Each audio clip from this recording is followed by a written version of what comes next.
मटियारी मां सिंधियाना news network जो reporter Ashraf Shah मूजिब हाला शहर में लतीफ़ के पैरोकार तरफ़ां शाह के रिसाले के हाफ़िज़ ऐं भलोड़ शाइर अहमद ख़ान गाज़ीअ की रिहाइशगाह ते लतीफ़ी कचहरी रखी वई, जंहिंमें पीपी ज़िले मटियारी के सीनियर अॻवान सईद नूर मोहम्मद शाह, एडवोकेट मुजीब माछी, करम ख़ान खोखर, काशिफ उमराणी ऐं ॿियनि मोअज़्ज़िज़ीन शिरकत कई। लतीफ़ी कचहरी में शरीक मेहमान लतीफ़ सरकार जा बैत ऐं शाइर कबीर दास की शाइरीअ सां कचहरीअ खे चार चंड लगाए छॾिया।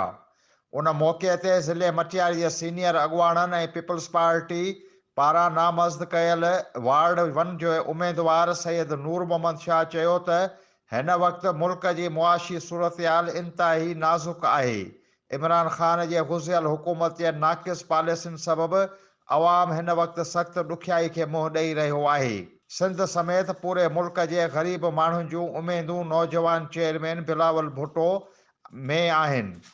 तमामु जल्द बिलावल भुट्टो ऐं आसिफ अली ज़रदारी जी क़यादत में पाकिस्तान पीपल्स पार्टी वॾी अक्सरियत सां ईंदड़ इलेक्शन में कामयाब थींदी ऐं बिलावल भुट्टो वज़ीर आज़म थी मुल्क खे ॿीहर तरक़ी ऐं ख़ुशहालीअ जी राह ते गामज़न कंदो।